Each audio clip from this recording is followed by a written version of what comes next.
Domperidone. Domperidone जो होता है वो रिसेप्टर D2 रिसेप्टर एंटागनिस्ट होता है। पहली बात हम लोग ये जान लेते हैं कि हम लोग डॉमपेरिडोन का यूज़ कहाँ करते हैं।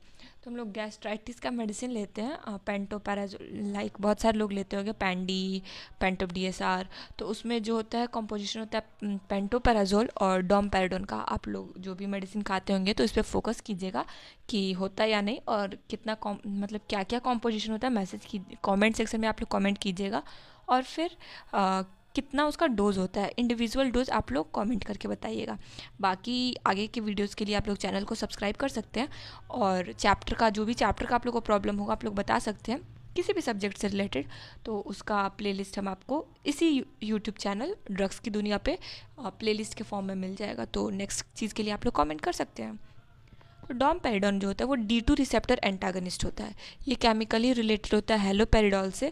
हेलोपेरिडोल से केमिकली रिलेटेड होता है, मतलब कि इसका स्ट्रक्चर उसके सिमिलर होता है, लेकिन फार्मेकोलॉजिकली जो होता है ये रिलेटेड होता है मेटोक्लोप्रामाइड से।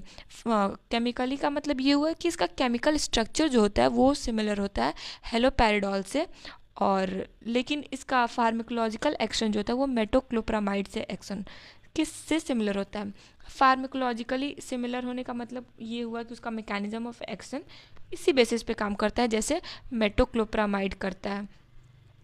तो इसका आप लोग देख सकते हैं। फिर इन दोनों में क्या क्या सिमिलैरिटी है वो हम लोग देखेंगे कि क्या क्या इन दोनों में सिमिलैरिटी है। दोनों का काम होता है, यहाँ पे देख सकते हैं आप लोग, दोनों का काम होता है कि ये लोग टोन को इंक्रीज़ करता है, जैसे ये GI मसल के टोन को इंक्रीज़ करता है और गैस्ट्रिक एम्प्टिंग को इंक्रीज़ करता है।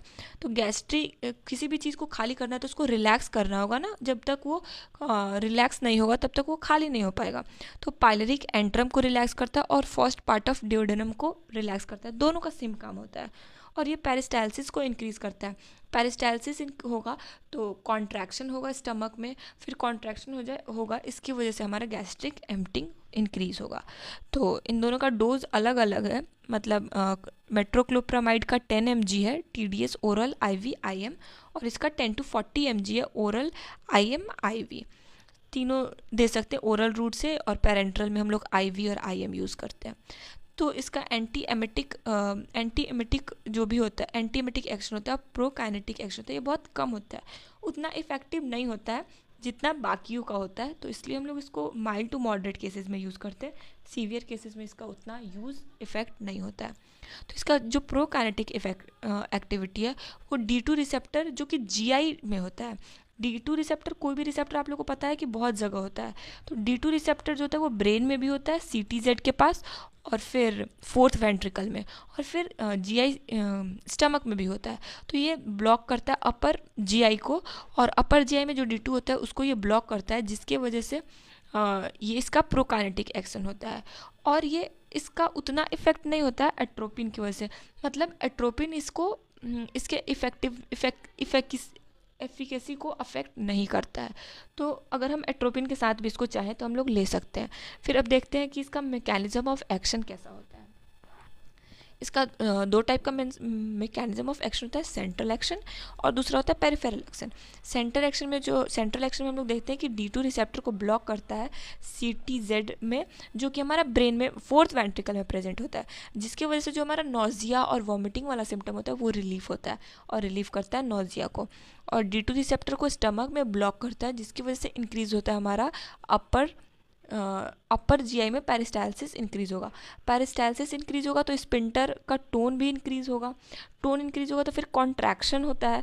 पेरिस्टाल्सिस होता है उसमें क्या होता है, कॉन्ट्रैक्शन रिलैक्सेशन, कॉन्ट्रैक्शन रिलैक्सेशन, तो उससे फूड आगे बढ़ता है।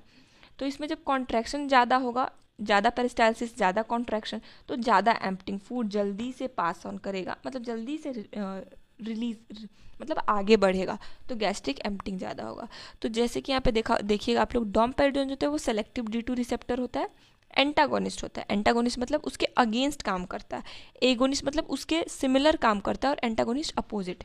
तो ये ब्लॉक करता है रिसेप्टर को, CTZ chemo receptor trigger zone जो कि फोर्थ वेंट्रिकल में होता है, और रिलीव करता है नोजिया को। इसका प्रोकाइनेटिक एक्शन जो होता है वो पेरिफेरल एक्शन की वजह से होता है। पेरिफेरल एक्शन में हम लोग देखे थे कि ईसोफेगस के पेरिस्टाल्सिस को इंक्रीज़ करता है, जिसकी वजह से गैस्ट्रोइसोफेजियल का टोन इंक्रीज़ होता है। फिर कॉन्ट्रैक्शन इंक्रीज़ होता है, कॉन्ट्रैक्शन की वजह से गैस्ट्रिक एम्प्टिंग इंक्रीज़ होता है। अब जो होता है ये ब्लड ब्रेन बैरियर को क्रॉस नहीं करता है, तो ब्लड ब्रेन बैरियर को क्रॉस नहीं करता है, लेकिन इसका एंटी एमिटिक एक्शन जो होता है वो CTZ के थ्रू होता है, और CTZ जो होता है वो ब्लड ब्रेन बैरियर से प्रोटेक्टेड नहीं होता है। तो ब्लड ब्रेन बैरियर को क्रॉस करने की ज़रूरत ही नहीं है, क्योंकि अब तो ब्लड ब्रेन बैरियर के बाहर ही है, तो यहाँ पे अपना इफेक्ट शो करता है। और ये CNS में एंटर नहीं कर पाता है, क्योंकि ये ब्लड ब्रेन बैरियर को क्रॉस पुअरली करता है, तो बहुत rare of the rare cases होता है। तो ये लीवोडोपा जो कि हम लोग यूज़ करते हैं पार्किंसोनिज्म में, उसमें कोई ज़्यादा थेरेपेटिक इफेक्ट की एफिकेसी को इधर उधर मतलब डिस्टर्ब नहीं करता है तो इसलिए हम लोग इससे हम लोग को ये पता चलता है कि हम लोग इसको ओल्ड एज में भी यूज़ कर सकते हैं। फिर इसको हम लोग ओरली देते हैं, लेकिन ओरली देते हैं तो हम लोग को पता है कि ओरली बायोअवेलेबिलिटी कम होती है एज़ कम्पेयर टू पैरेंट्रल। तो इसकी बायोअवेलेबिलिटी कम होती है due to first pass metabolism, only 50% के अराउंड इसकी बायोअवेलेबिलिटी होती है। और फिर हम लोग फर्स्ट चैप्टर पढ़ा होगा आपने, तो आप लोग को पता होगा कि ये कम्प्लीटली बायो ट्रांसफॉर्म होता है, जो कि लिवर में मेटाबोलाइज हुआ, फिर उसका मेटाबोलाइट जो है वो एक्सक्रीट आउट हो जाता है थ्रू यूरिन। इसका हाफ लाइफ जो होता है वो 7.5 आवर होता है। और अब देखेंगे कि इसका साइड इफ़ेक्ट क्या क्या होता है जो लोग रेगुलर यूज़ करते हैं। जैसे ऐसा नहीं है कि किसी भी मेडिसिन का साइड इफ़ेक्ट, बहुत रेयर ऐसे मेडिसिन होते हैं जिसका तुरंत साइड इफ़ेक्ट शो करता है, नहीं तो मोस्टली कुछ मतलब प्रोलॉन्ग यूज़ में शो करता है, जैसे डेली डेली ले रहे हैं। तो इसमें क्या होता है, हमारा ड्राई माउथ होता है, फिर लूज स्टूल होता है, फिर हेडेक होता है, रैसेस होता है, फिर फिर गैलेक्टोरिया जनरली माइल्ड होता है ये। फिर कार्डियक अरिथमिया भी डेवलप कर सकता है कि अगर हम लोग रैपिड IV इंजेक्शन देते हैं किसी पेशेंट को, तो उसमें हम लोग को कार्डियक अरिथमिया देखने को भी मिलता है। डोमपेरिडोन जो होता है उसको एंटी एमिटिक हम लोग प्राइमरीली यूज़ करते हैं, मतलब एंटी एमिटिक की तरह जब हम लोग यूज़ करते हैं तो ये माइल्ड टू मॉडरेट केसेस में यूज़ कर सकते हैं। जो भी पोस्ट ऑपरेटेड केसेस होता है उसमें माइल्ड टू मॉडरेट वॉमिटिंग ये सब उसका साइड इफ़ेक्ट होता है, उसमें हम लोग यूज़ कर सकते हैं, क्योंकि बहुत ज़्यादा एनेस्थीसिया की वजह से भी वॉमिटिंग इंड्यूस हो सकता है। तो उस केसेस में हम लोग पोस्ट ऑपरेटिवली यूज़ करते हैं। और ड्रग इंड्यूस जो होता है उसमें भी हम लोग यूज़ करते हैं। ड्रग और किसी डिजीज़ की वजह से नॉजिया वॉमिटिंग हो रहा है तो उसमें भी ये रिलीफ करता है और अच्छा मतलब इफ़ेक्टिव होता है। और हम लोग इसको सीवियर केसेस में यूज़ नहीं कर सकते। इसको हम लोग मोशन सिकनेस में यूज़ नहीं करते, और इसको हम लोग मॉर्निंग सिकनेस में भी यूज़ नहीं करते। मोशन सिकनेस का मतलब हुआ कि जब बहुत लोग ऐसे होते हैं जो गाड़ी पे बैठे या फिर राउंड राउंड घूमे तो उनको नॉजिया और वॉमिटिंग जैसा फील होने लगता है, तो उस केसेस में हम इसको नहीं यूज़ करते, उसका अलग ड्रग होता है। और मॉर्निंग सिकनेस जो प्रेगनेंसी में नॉजिया वॉमिटिंग एसोसिएटेड होता है उसको हम लोग मॉर्निंग सिकनेस बोलते हैं, उसमें भी हम लोग इसको यूज़ नहीं करते। अब लास्टली जानेंगे कि इसका डोज कितना है। इसका डोज 10 to 40 mg है, और चिल्ड्रन में इसको हम लोग 0.3 to 0.6 mg पर kg यूज़ करते हैं।